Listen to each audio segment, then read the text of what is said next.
Captain Veltar pressed his scaled fingers against the cold metal console of his patrol ship. The stars outside looked the same as they always did, but something felt different today. His yellow eyes studied the readings on his screen while his long tail moved slowly behind him. As a Saurian, he had served the Galactic Confederation for 20 years. He knew when something was wrong. "Captain," called Lieutenant Crix from across the bridge.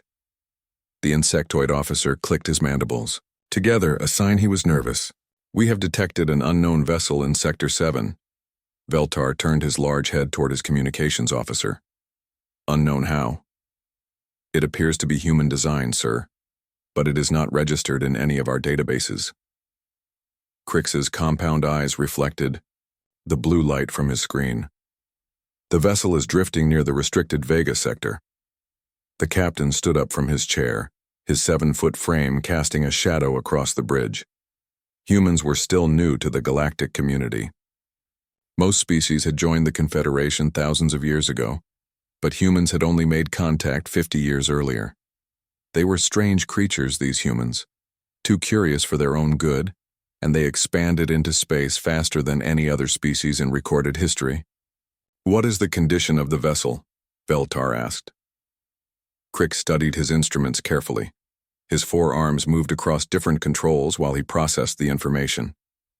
"The exterior shows damage, Captain. Hull breaches in multiple sections. Power readings are minimal, however life signs are present." "How many life forms?" "Difficult to determine, sir. The readings keep changing. Sometimes I detect 15 humans, sometimes 23. The numbers shift every few minutes." Veltar frowned. His species had excellent memory, and he could not recall any reports of ships with fluctuating life signs. "Could their equipment be damaged?" "Possibly, Captain, but our sensors have been recently calibrated. They should be accurate." The bridge fell quiet except for the soft humming of the ship's engines.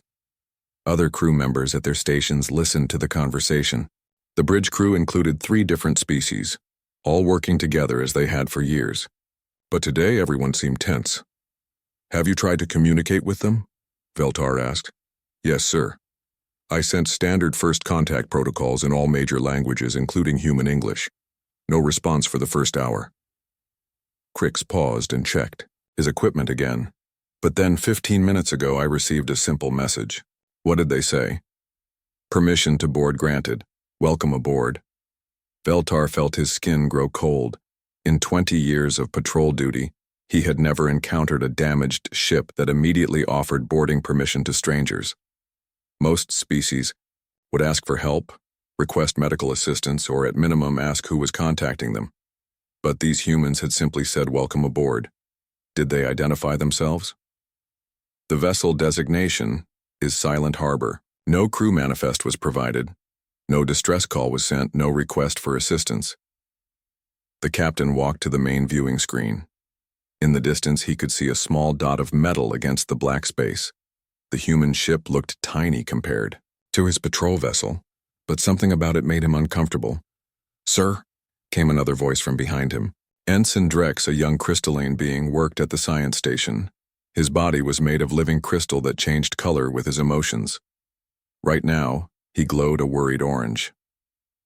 "I am detecting unusual energy readings from the human vessel." "What kind of energy?" "Unknown, Captain. The readings do not match any known power source in our databases. The energy appears to pulse in regular patterns, almost like a heartbeat." Veltar turned back to Crix. "Are you certain they said we could board their ship?" "Yes, Captain, the message was clear. They used perfect galactic standard language, which is unusual for a human vessel in distress." The captain considered his options. As a patrol officer, his duty was to investigate unknown vessels in this sector. The Vega sector contained several restricted areas due to ancient ruins left by a long-dead civilization. No ships should be traveling here without proper authorization. But something about this situation felt wrong. The damaged exterior, the changing life signs, the immediate invitation to board, and the strange energy readings all created a picture that did not make sense. "Captain," Crix said, interrupting his thoughts, "I am receiving another message from the human vessel." "What do they say?" They apologize for the delay in responding. They explain that they suffered engine troubles and would be grateful for any assistance we can provide. They invite us aboard for a full inspection of their vessel. This sounded more normal to Veltar. Damaged ships often needed help, and humans were known to be polite to other species. Perhaps he had been too suspicious. "What is your recommendation, Lieutenant?" Crix thought for a moment. "Standard protocol suggests a boarding party of 6 officers. We should bring medical supplies and basic repair equipment. If they truly need help, we should provide it." Veltar nodded. The Galactic Confederation was built on the principle of mutual aid between species. Even if something seemed strange, they had a duty to help ships in distress. "Very well. Prepare boarding party Alpha. I will lead the team personally." He turned to address the bridge crew. "Ensign Drex, continue monitoring those energy readings. If anything changes, contact us immediately." "Yes, sir," Drex replied, his crystal body now glowing a nervous yellow color. "Crix, maintain communication with the human vessel. Let them know we will be boarding in 30 minutes. "Understood, Captain." As Veltar left the bridge to prepare for the boarding mission, he could not shake the feeling that something was terribly wrong. In his 20 years of service, he had learned to trust his instincts. They had kept him alive through many dangerous situations. But his duty was clear. A ship was in distress, and the Confederation helped all vessels regardless of species. He would board the human ship, assess their situation, and provide whatever aid they needed. He just wished he could understand why his scales were standing on end, and why every instinct in his body was telling him to turn around and fly away as fast as possible. The human ship waited silently in the void, its strange energy pulsing like a heartbeat in the darkness of space. The shuttle bay doors of the human vessel opened smoothly as Captain Veltar guided his boarding craft inside. He expected to see damage, emergency lighting, or signs of the hull breaches his sensors had detected. Instead, the bay was spotless and brightly lit. The metal floors gleamed like they had been polished that morning. Warning lights that should have been flashing were steady and green. "This does not match our external scans," whispered Sergeant Nix, a 4-armed mantoid who served as the team's security specialist. His insect-like head turned left and right as he studied the perfect condition of everything around them. "I know," Veltar replied quietly. "Stay alert." The boarding party consisted of 6 members from different species, all experienced in first contact situations. Besides Veltar and Nix, the team included Dr. Keth, a plant-based Verdanian medical officer, whose green skin could photosynthesize in most light conditions. Engineer Tam was a small but brilliant tinker, whose people were known for understanding any technology they encountered. Communications Officer Zepp came from a gaseous species, and wore a containment suit that made soft whistling sounds when he moved. Finally, Science Officer Yem was a tall, thin being whose people had 4 eyes and could see across multiple light spectrums. As they stepped out of their boarding craft, a human appeared from a side corridor. He was of medium height with dark hair and wore a clean blue uniform that looked like it had never seen any kind of emergency. His face showed no signs of stress or worry. "Welcome aboard the Silent Harbor," the human said with a warm smile. "I am Commander Hansol. Thank you for responding to our situation so quickly." Veltar studied the human carefully. Hansol appeared to be in his 30s with calm brown eyes and steady hands. Nothing about him suggested his ship had been in any kind of trouble. The commander's English was perfect, but when he spoke, Veltar realized he was actually hearing his own language, Saurian, even though the human's mouth was forming English words. "Commander Hansol," Veltar replied, keeping his voice formal. "I am Captain Veltar of the Confederation patrol vessel Harmony's Edge. We detected that your ship might need assistance." "Yes, we appreciate your concern," Hansol said. "We suffered some engine troubles a few days ago, but my crew has been working hard to repair the damage. Please allow me to give you a tour of our vessel while we discuss what help you might provide." Dr. Keth stepped forward, her leaves rustling slightly. "Commander, our sensors indicated possible hull breaches. Do you have injured crew members who need medical attention?" Hansol's smile never wavered. "How thoughtful of you, Doctor. We have been very fortunate, no serious injuries to report. My medical officer, Dr. Young Mi, would be happy to discuss our situation with you." As if summoned by her name, another human appeared from the same corridor Hansol had used. She was shorter than the commander, with long black hair tied back, in a neat style. Like Hansol, she wore a clean uniform and showed no signs of stress. "Dr. Youngmi," Hansol said.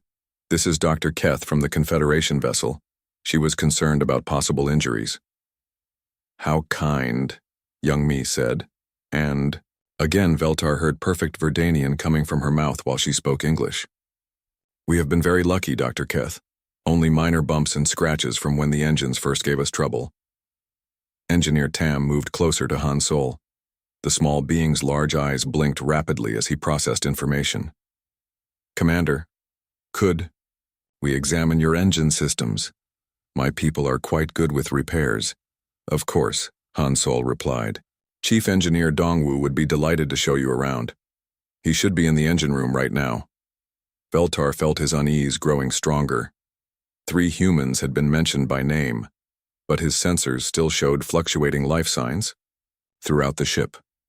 More importantly, he had been on dozens of damaged vessels, and they all had certain things in common. Emergency protocols were always active. Crew members were busy with repairs.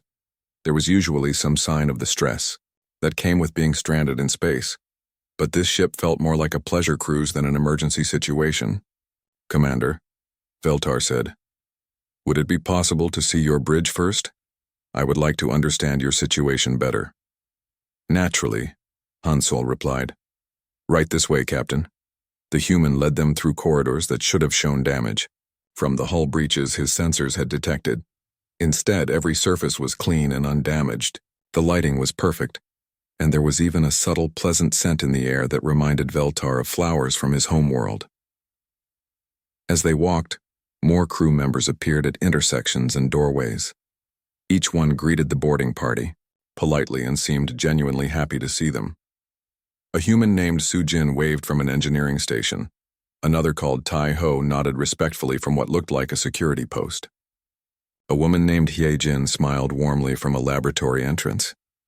"You have a large crew," Officer Yem observed, his 4 eyes tracking in different directions. "We believe in being well-staffed," Hansol replied. "Space travel can be unpredictable." But something was wrong with the crew appearances.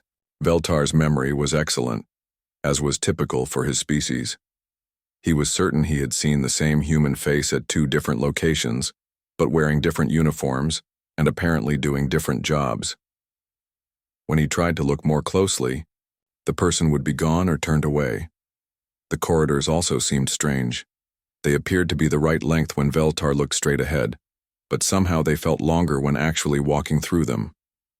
Several times he was sure they had turned left 3 times, which should have brought them back to where they started, but they kept arriving at new areas of the ship. "Commander," Communications Officer Zepp said, his voice making soft musical tones through his suit. "I am having difficulty contacting our ship. Could there be interference from your damaged systems?" Hansol paused in his walking and turned to face the boarding party. For just a moment his friendly expression seemed to flicker, like a light with a loose connection. Then his smile returned, warm and welcoming. "I apologize," he said. "Our communication array was damaged in the same incident that affected our engines. Chief Engineer Dongwu is working on repairs, but it may take some time. I hope this does not cause problems for your crew."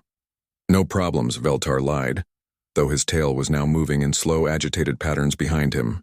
"How much longer until your engines are repaired?" "Soon, I hope," Hansol replied. "But please do not worry about us. We are perfectly safe here, and we have everything we need. In fact, we rarely want for anything aboard Silent Harbor." The way he said the ship's name made it sound less like a vessel and more like a living thing. Veltar felt his scales beginning to stand on end, the way they did when predators were nearby. "Perhaps," he suggested carefully, "we should return to our ship and bring back more repair equipment." Hansol's smile grew wider, but somehow less warm. "Oh, Captain, there is no need to rush off so quickly. We have so much more to show you. And I know my crew would be disappointed if you left before seeing everything we have accomplished here." The human commander's eyes seemed different now, though Veltar could not identify exactly how. They were still brown, still friendly, but something behind them had changed. Yes, Han Solo continued. I think you will find our ship very educational. We have learned so much during our time in space, and we are always eager to share what we have discovered with new friends. Captain Veltar tried to keep his breathing steady as Commander Han Solo led them deeper into the human vessel. The corridors seemed to stretch longer with each step, and he was becoming certain that the ship was much larger inside than it had appeared from the outside. His patrol vessel's sensors had measured Silent Harbor as a medium-sized transport, but they had been walking for 20 minutes and had not yet reached the bridge. Commander, Veltar said, stopping in the middle of a hallway. How large is your vessel exactly? Han Solo turned around with that same pleasant smile. Oh, Silent Harbor has grown quite a bit since we first launched. We have added many new sections over the years. My crew is very creative when it comes to improvements. Engineer, Tam looked confused. His large eyes blinked rapidly as he processed this information. Sir, ship modifications require dry dock facilities and registered blueprints. How did you expand your vessel while traveling through space? We have learned to be very resourceful, came a voice from behind them. The entire boarding party spun around. A human woman stood in the corridor where no one had been moments before. She wore an engineering uniform and had a friendly expression on her face. I am Sujin, she said. I help with navigation and ship modifications. Veltar was certain this was the same woman he had seen earlier at an engineering station, but that had been at least 10 corridors behind them. There was no way she could have reached this location without passing them in the hallway. How did you get here so quickly? Sergeant Nix asked, his forearms tensing in a defensive position. Sujin tilted her head slightly as if the question confused her. I work throughout the ship, Sergeant. I go where I am needed. Dr. Keth's leaves rustled with nervousness. Sujin, could you tell us more about your ship modifications? As a medical officer, I am concerned about life support systems in expanded areas. Life support is not a problem for us anymore, Sujin replied. We have solved many problems that used to limit space travel. Would you like me to show you? Before anyone could answer, Sujin walked to what appeared to be a solid wall and simply passed through it like it was made of air. The boarding party stared at the wall in shock. Veltar approached it carefully and pressed his scaled hand against the surface. It was solid metal, exactly as it appeared. That is impossible, whispered Science Officer Yem. All 4 of his eyes focused on the wall. Matter cannot pass through matter without significant energy expenditure. Commander Han Solo chuckled softly. You will find that many things work differently aboard Silent Harbor. We have learned to think beyond the usual limitations. Communications Officer Zepp made worried musical sounds through his containment suit. Captain, I am still unable to contact our ship. My equipment shows that signals are being sent, but they appear to be going nowhere. The communication issue will resolve itself, Han Solo said calmly. These things always do, given time. Veltar felt his patience wearing thin. Nothing about this situation made sense, and his crew was becoming frightened. As their captain, he needed to take control of the situation.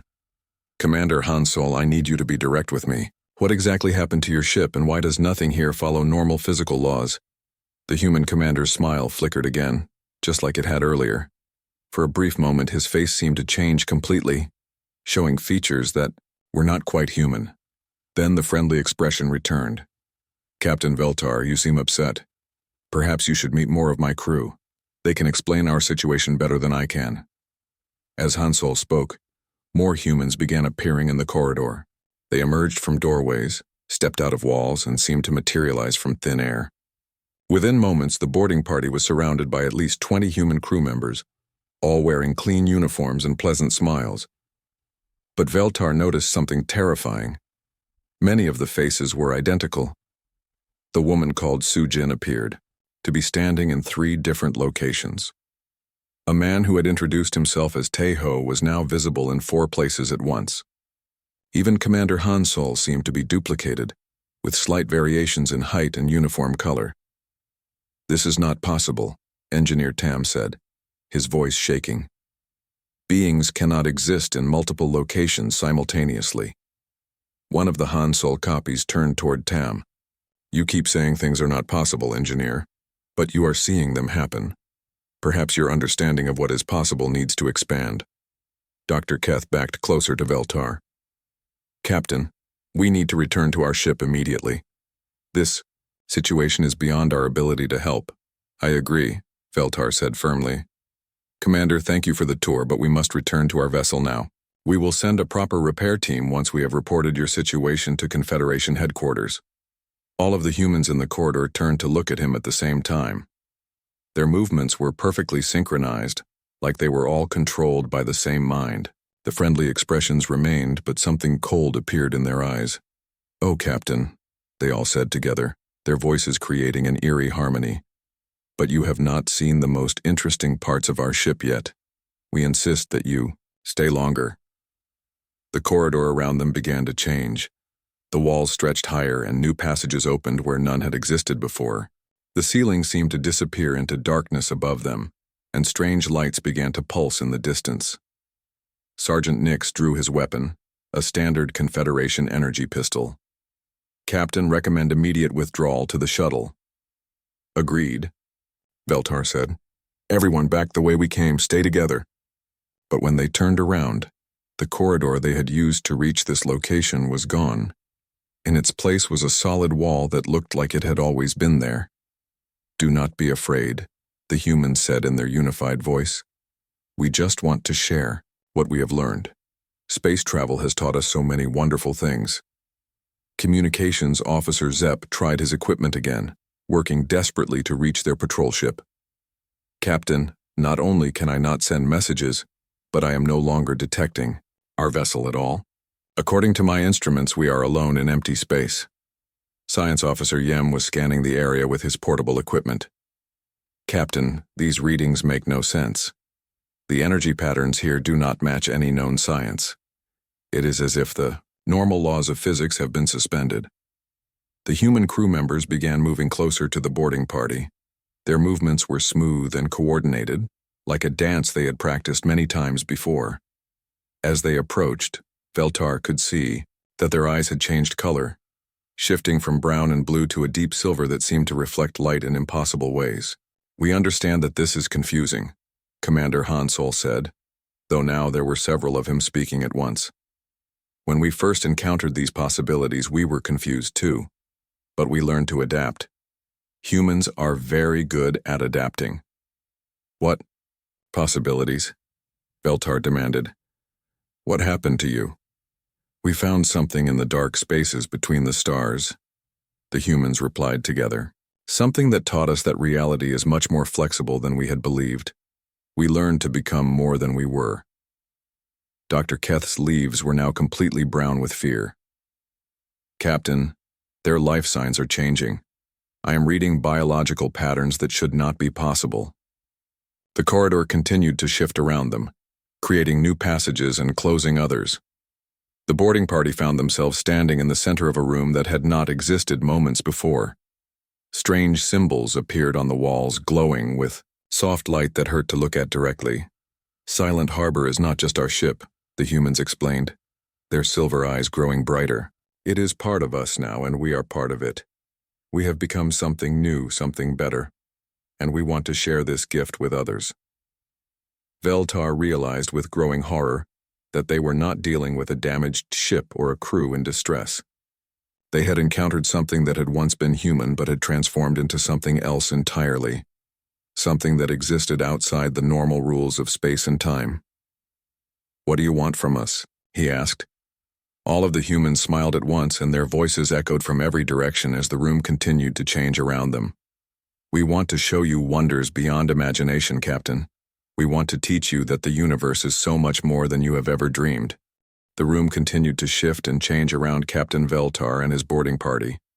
Walls moved like living things, and the floor beneath their feet felt soft and warm, more like skin than metal.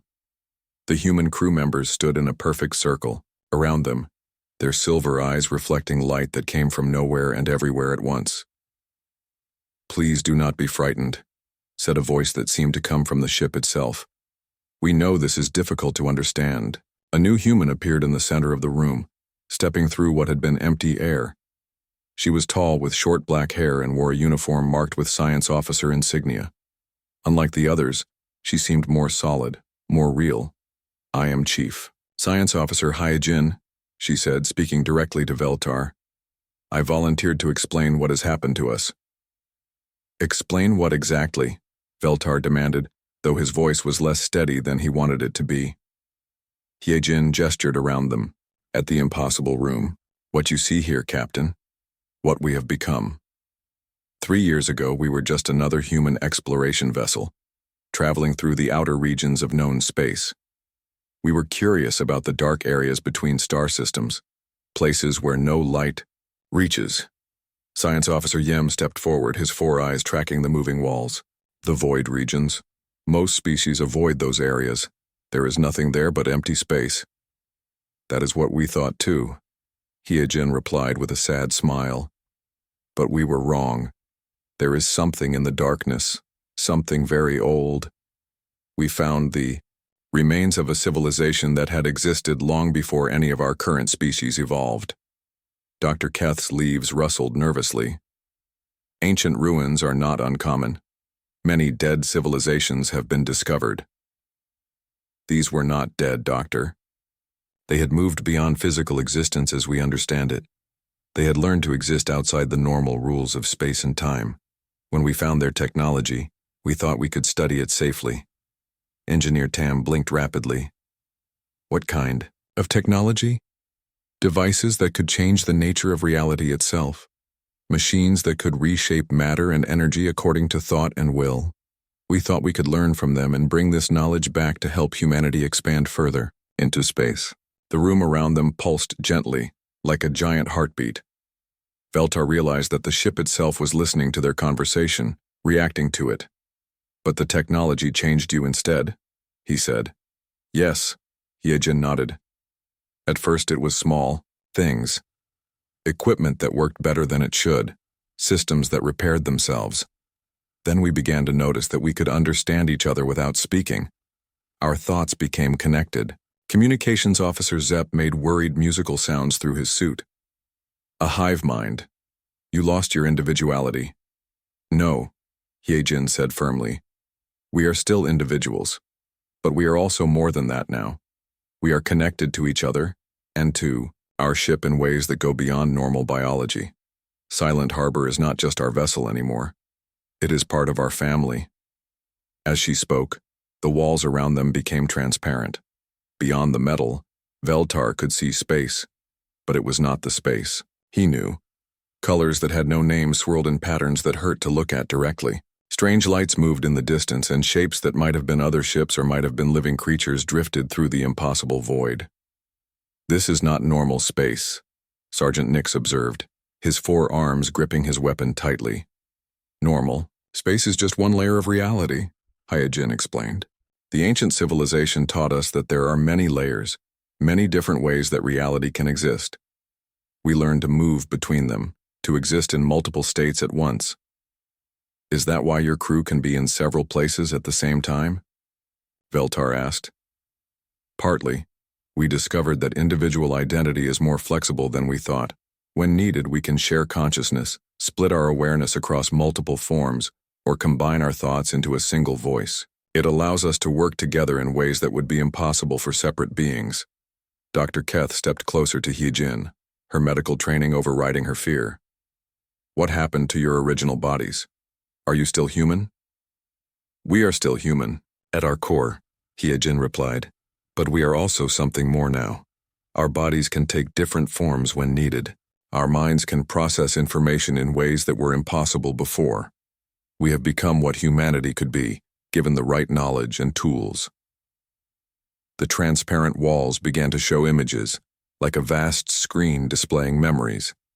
Veltar saw the human crew as they had been 3 years ago, normal people working on a normal ship.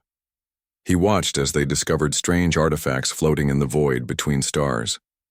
He saw their excitement turn to confusion, and then to something like transcendence as the ancient technology began to change them. "Why are you showing us this?" Veltar asked. "Because," said all of the human voices together, filling the room with harmony. Humanity has always been explorers. We seek out new frontiers, new possibilities, new ways to grow and expand. What we found in the darkness was the ultimate frontier. The ability to exist beyond the limitations of normal space and time, Yejin continued. The power to reshape reality according to need and desire. We could not keep this knowledge to ourselves. Engineer Tam looked around at the impossible architecture surrounding them. So you use your ship to find other species, to share this knowledge? We test them, the collective voice replied. We search for races that might be ready to learn what we have learned. Species that are brave enough to accept change and wise enough to use these gifts responsibly. Veltar felt cold understanding wash over him. You are testing us. Yes, Captain. Your species shows promise. The Saurians have always been careful and thoughtful. You could learn to use these abilities well. And if we refuse? Hyejin smiled gently. Then you will be returned to your ship with memories of a routine rescue mission. You will report that you helped a human vessel with minor engine trouble. Your people will continue to live in normal space until they are ready for more. But if we accept? The room around them exploded into impossible beauty. Colors beyond description painted the walls and music that was not sound filled the air. Veltar saw visions of his people traveling between dimensions, exploring realms of existence that had no names, becoming something greater than they had ever imagined possible. Then you will help us prepare your species for transcendence, the voices said. You will become bridges between what your people are and what they could become. The visions faded, leaving them in a simple room with normal walls and normal lighting. But Veltar knew that nothing would ever be normal again. He had seen possibilities that would haunt his dreams and change how he viewed everything around him. Choose carefully, Captain, Yejin said softly. Some knowledge cannot be unknown once it has been learned. The simple room felt too quiet after the overwhelming visions had faded. Captain Veltar looked at his boarding party and saw his own confusion reflected in their faces. Dr. Keith's leaves had turned a deep brown color that indicated severe stress. Engineer Tam was blinking so rapidly that his large eyes looked like flashing lights. Communications Officer Zepp was making soft, mournful sounds through his containment suit. Captain, Sergeant Nix whispered, what are your orders? Veltar had no answer. In 20 years of service, he had never encountered a situation like this. His training covered first contact protocols, emergency rescues, and even hostile encounters. But nothing had prepared him for beings who existed outside the normal rules of reality. Chief Science Officer Hyejin stood patiently in the center of the room, waiting for their response. Behind her, the other human crew members had become still and quiet, like statues watching a play. You said you test other species, Veltar said finally. What kind of test is this exactly? The most important test there is, Hyejin replied. We evaluate whether a species is ready to grow beyond their current limitations. Some races are too rigid in their thinking. They cannot accept change, even when that change would benefit them greatly. Science Officer Yem stepped forward, his 4 eyes focused intently on the human. And what happens to species that fail this test? Nothing harmful, Hyejin assured him. They simply continue to exist as they always have. They remain in normal space, following normal physical laws, until they are ready to consider other possibilities. But some species pass the test, Doctor, Keth said, her voice barely above a whisper. Yes. Those who show courage, wisdom, and the ability to adapt become part of something larger. They join a community of transcended beings who explore realities beyond normal space and time. The room around them began to change again, but gently this time. The walls became transparent, showing the strange space beyond. In the distance, Veltar could see other vessels, but they were not ships as he understood them. They were structures of pure energy and thought, beautiful and terrible at the same time. Those are other species who accepted transcendence, Hyejin explained. Beings who chose to grow beyond their original forms and explore the infinite possibilities that exist in the deeper layers of reality. Engineer Tam moved closer to one of the transparent walls. How many species have made this choice? Dozens across this galaxy alone. Each one brings their own unique perspective and abilities to our community. The crystalline beings who can exist as both matter and energy, the gaseous races who learned to manipulate space itself, the plant species who can grow across multiple dimensions. Communications Officer Zepp made questioning musical sounds. Hee-jin seemed to understand his meaning without translation. Yes, your people have been contacted before, she told him. 50 years ago, a gaseous being much like yourself chose to join us. He helps us understand species similar to his own. Zepp's sounds became more agitated. Veltar realized the communications officer was afraid that his entire species might be expected to undergo this transformation. The choice is always individual, Ye-jin said, addressing Zepp's concerns. We do not force entire species to change. We find individuals who are ready for transcendence and offer them the opportunity to grow. They become ambassadors who can help their people understand what is possible. What exactly are you asking us to do? Veltar demanded. Return to your ship. Report what you have seen to your superiors. Help prepare your species for the possibility that reality is much larger than they currently believe. The human crew members around them began to speak, not in unison this time, but as individuals sharing their own experiences. Commander Hansol stepped forward. I was afraid at first, Captain.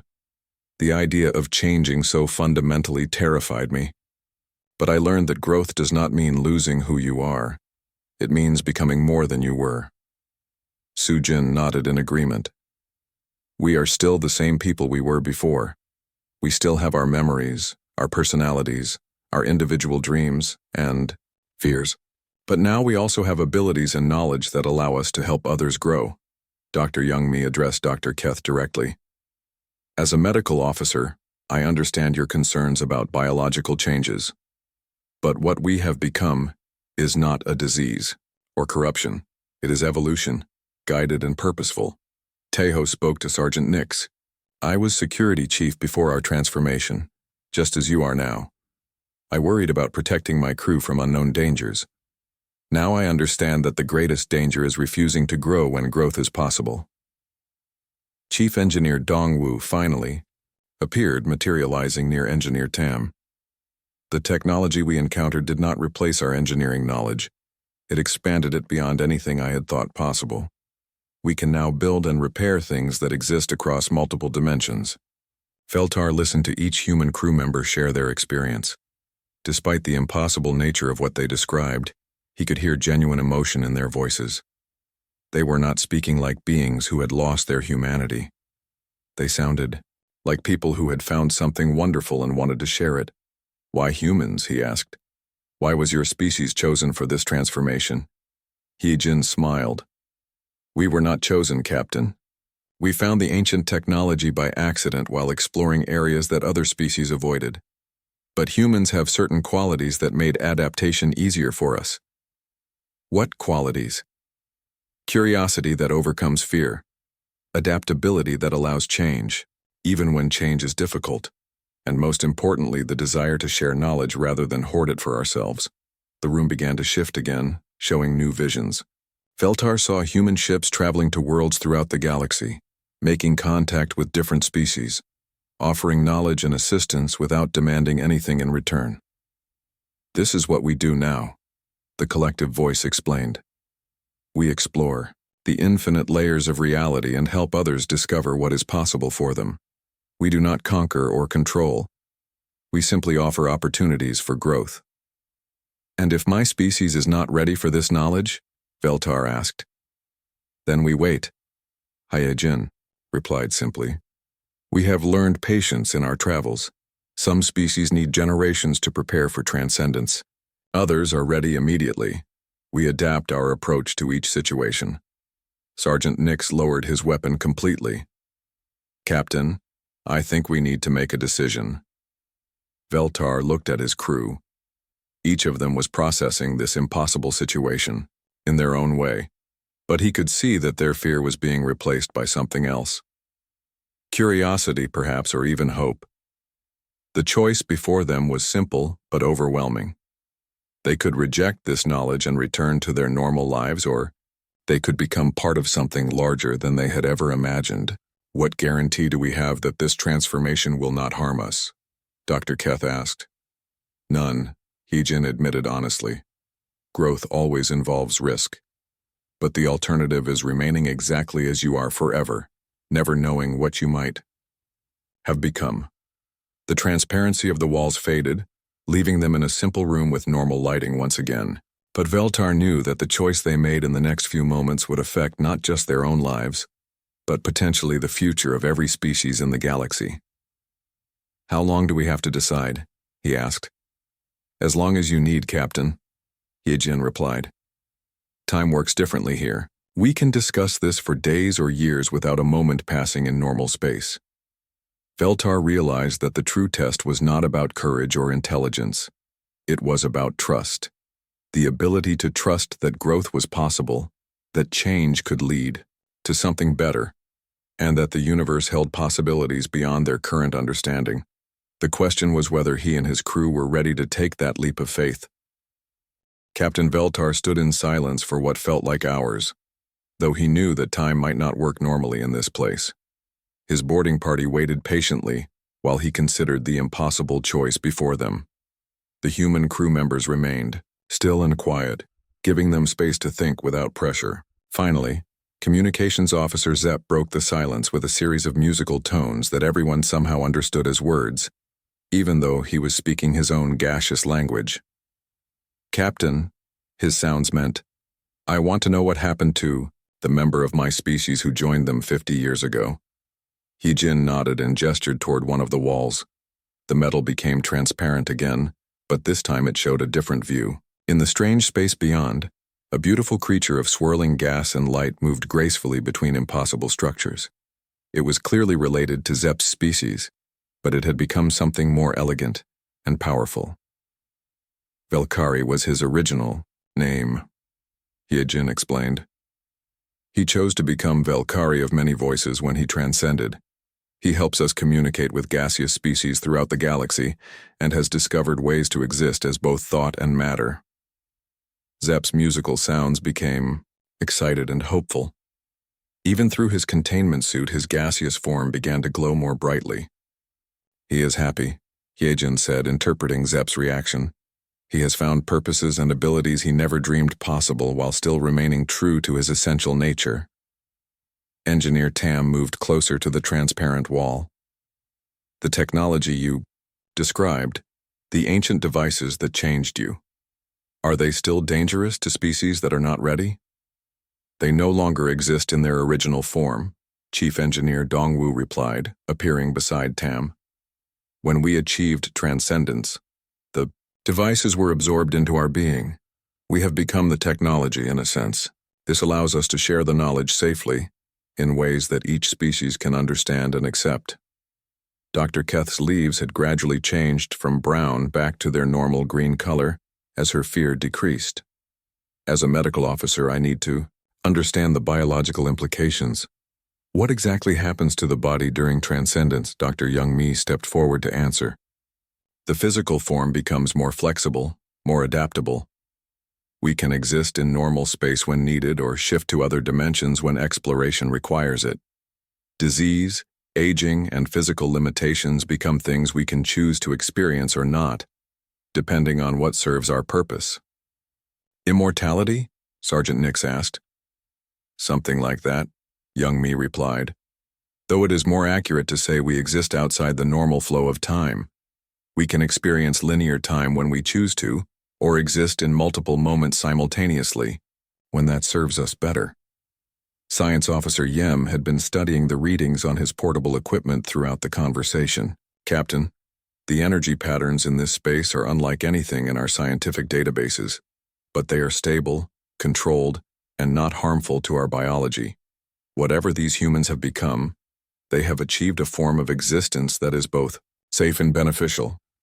Veltar appreciated his science officer's analysis, but he knew that data could not make this decision for him. This was about more than measurements and readings.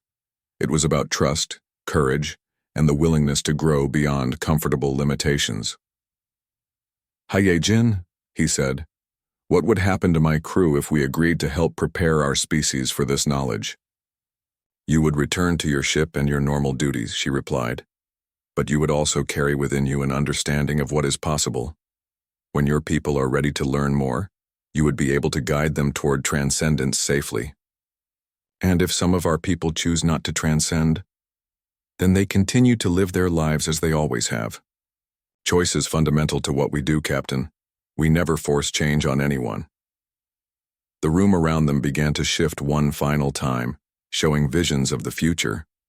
Veltar saw his own people, the Saurians, exploring realities beyond normal space. He watched as they maintained their careful, thoughtful nature while gaining abilities that allowed them to help other species grow and evolve. But he also saw alternative futures where his people remained in normal space, protected and content in their current existence, never knowing what they had chosen not to become. "The choice is not just about us," he realized aloud. "It is about every species we might encounter in the future." "Yes," the collective voice of the human crew confirmed.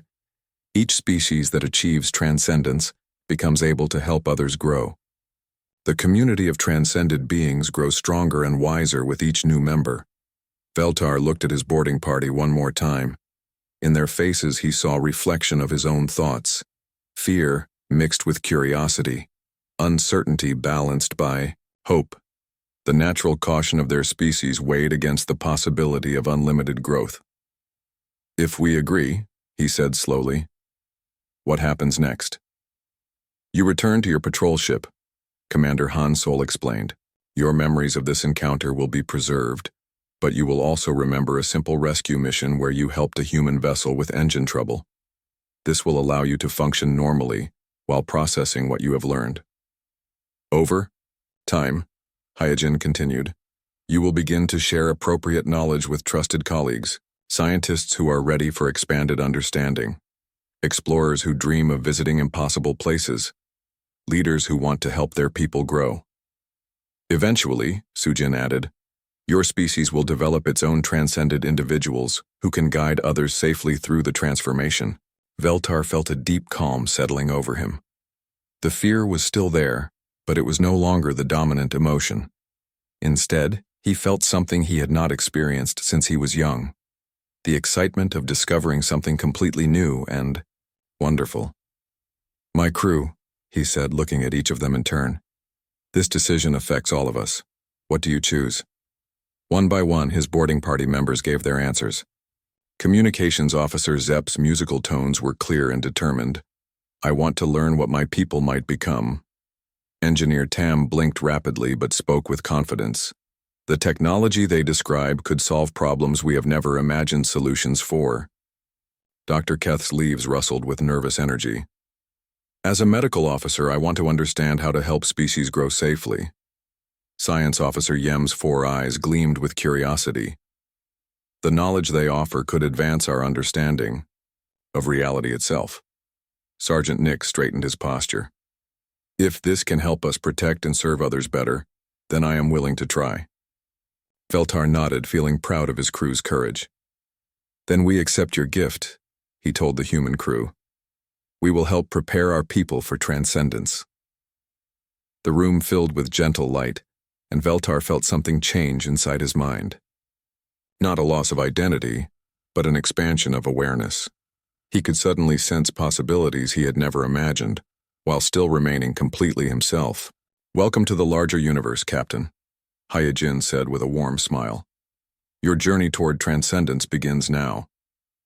When Veltar next opened his eyes, he was standing in the docking bay of the human vessel, Silent Harbor. His boarding party was beside him, looking slightly confused but unharmed. The ship around them appeared to be a normal transport vessel with minor engine damage. "Thank you for your assistance, Captain," Commander Han Sol said, shaking Veltar's scaled hand in the human gesture of friendship. "Our engines are working perfectly now." But when Veltar looked into Han Sol's eyes, he saw a brief flicker of silver light and heard a whispered message that only he could understand. "The gift has been given. Use it wisely." As they returned to their patrol ship, Veltar carried within him both the memory of a routine rescue mission and the knowledge of infinite possibilities that awaited his people. The living nightmare had revealed itself to be the greatest gift his species had ever received. The universe was about to become a much more interesting place.